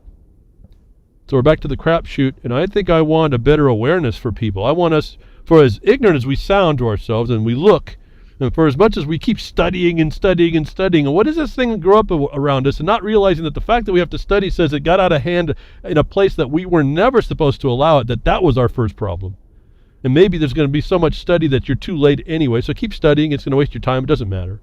Instead of engaging somewhere and learning what this system is about. to find out whether or not you have a remedy or not. Because this is what Kansas, Colorado said. If we have a remedy in the courts for our harm, then we have no need to go to war. That's what they said. Going to war in Kansas, cop dies. I don't remember the story on all that. I suppose that the other guy died when the reinforcements came. All right, and then he's a hero. The cop's a hero for trying to protect us against ourselves.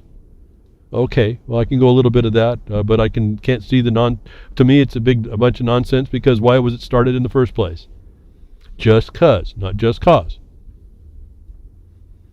That if you don't give people an outlet that they figure is what they say and look calculated to do justice, eventually the pot boils over.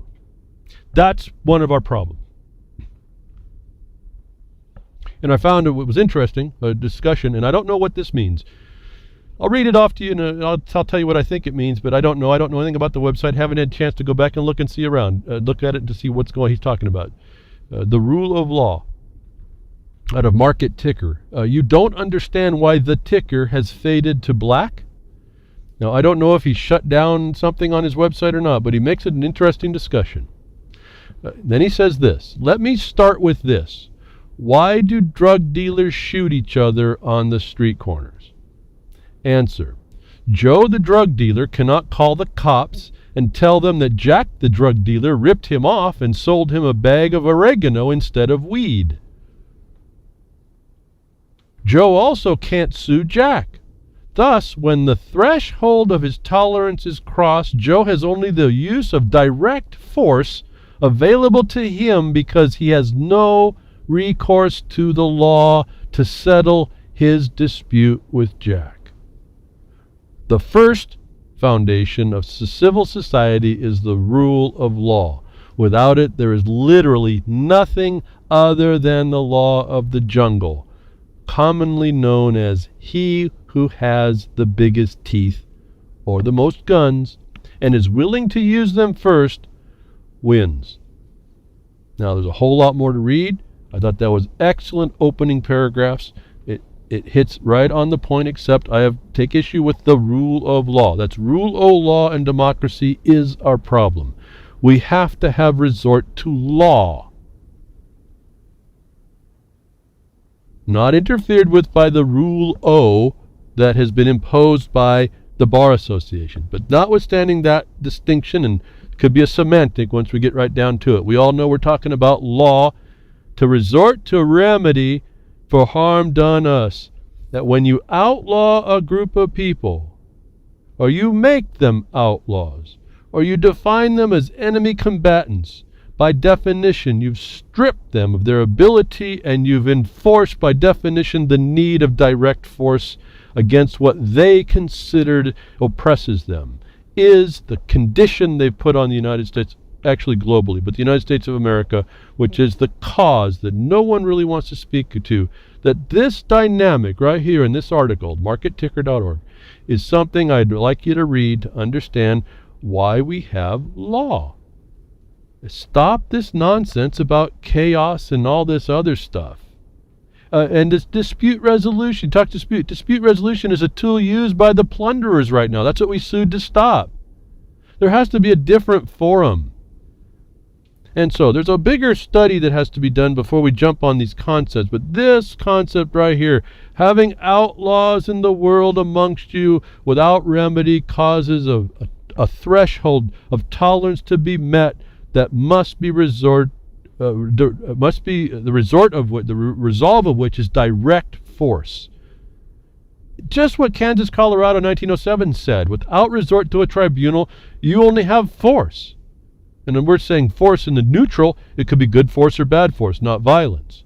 What it ends up being in the streets is kind of like violence is from the third party society, which is what you're trying to keep down. But when the law, so-called rule of law creates, when legalism creates extrajudicial destruction of remedy, we are by definition in a time of direct force. If I can just come to another way to define for you, you live in a military consequence. When they have taken away our remedies, when we go to wherever they tell us to go, in all the corners of the government, and we always find in a dark, dank hole in the basements an attorney who's giving us advice, and they come back and say, we don't have to tell you anything, you realize you're without a remedy, and those people who are supposed to be in those positions to keep that from happening are felons or committing treason. It's really simple. But you have to do the work to seek them out and find them. There has to be a culprit, some conduct or omission being done or not done, that the duty of which was to be done, and then you need a place to take it. When you find out that that doesn't exist, you live in a direct force, and would say violent society. Now do you understand why New York brags about being the most militarized? They know they live, that despite what you want to believe, despite how you want to give up and throw up your hands and say it's not possible to change, they know the world that they live in because they're the military force. Again, in this right of revolution, I'd say let's stop that wheel from coming around. Let's break that wheel. Let's come to a higher awareness, take responsibility of the type that we're supposed to take, do the right thing the right way. It's not an arrogant thing that I'm saying here. It's not an ego thing that I'm saying I know it all. I'm saying that there is a common understanding of what good and bad is, and that's kind of codified, if I can say it that way, in the law, so that we know where our remedy. When society doesn't have a remedy against murder, then we have a problem. Tolerance is reached, then destruction can happen, and innocent people go down. That's what we tried to stop as well. That's why that used to be the standard. We'd rather have 10 guilty people go free than one innocent put in jail. And then we found out the system flipped it on its head, and you're going to have all kinds of guilty people in jail by any means. And that's okay. And we were crickets against it. Hillary Clinton and the plutocracy and the constitutional right of revolution was another report I was reading through. A very interesting discussion. You've really got to be careful when you travel to third world countries. They have these banana republics where they can steal from you, beat you, and lie to you. You might go to jail, but the authorities can literally get away with murder, theft, and deceit. And heaven forbid that you end up in jail there, because they are hellholes in which you will likely be beaten, raped, and forced to perform slave labor. Wow, aren't you glad this isn't like that in America? Here in the land of the free, we don't have to deal with that kind of corruption. Oh, wait, was the beginning of that article, which focuses a little bit on Hillary Clinton's exoneration, but it's exactly the point of the reality that we all would agree exists, that we deny we have anything to do about, written in a nice little article. I thought it started out kind of neat, where he goes on through the constitutional right of revolution. Well, we should be feel that that's revolting, and we should respond to it. But as we see, Rutherford is talking, he's into it. He understands this problem. I think he understands a little bit off, but that's okay. He understands we have a real big problem as an attorney, as maybe even a lawyer, and we got to be careful on what remedy we choose. But we have that right to do what we need to do. That's what you need to look at. That was the requirement on us. That's the demand and obligation and duty on us if we care about ourselves. If we care about ourselves, and I know we look around and I can care about a whole lot of people, but we're not talking about us or the people individually. We're talking us a lifestyle, an ability for each one of us, notwithstanding our disagreements with everybody else, to go out in a way that's neutral and be able to do what we need to do. The law in its most basic form is not common law. It's not judge-made law. It's the ability to have remedy against harm done. And I'm suggesting to you strongly, it is an international provision. It is a natural response. And it was in the article I just mentioned. When you are denied remedy, you reach a tolerance at some point when you will revolt. And this revolt is that you can't do it that way. You've gone too far as well. But that's where they want you to they keep that pressure on you, that this is a natural consequence that so-called civil society was supposed to stop, because we did have resort to the courts of impartial and justice, not what's being put on us. And it was our duty to stop it when we saw it, even to the point that I'm telling you we have paperwork and proof to show that the local sheriff is supposed to be the constitutional sheriff. That's just a term. They're all constitutional. They take an oath of office. He's a criminal. He will not stop systemic crime. That's treason. This is our reality now. It's not an opinion. Not now. I mean, the proof is there. It's not opinion. It's a reality. We can get beyond it. Now, what are we going to do about it? Oh, we can all say, I'm going to go fishing. I'm going to go walk in the river or the creek. I'm going to go I'm going to go hiking, biking. We can do all that. And we can live our life out and hope we get about through it. And I guess we will. A lot of us will do what we will do. But the society will be crumbling down around us. And at some point, you will be stopped by what you want to do. This is where I got involved. I have been stopped in something that the law says I am granted to do. And some people in these legal entities decided that they were someone that had a right to say no. And yet they can't produce title. And I went to the same code that they are agreeing that is the objective basis. They call a statute. And I said, well, your action and your inaction is 2 felonies, 1 each. And we know that now. And so does the criminal, when you told the bank robber to stop, do you think they care? No, you have to have some force of something to stop them because they're going to continue. They're criminals.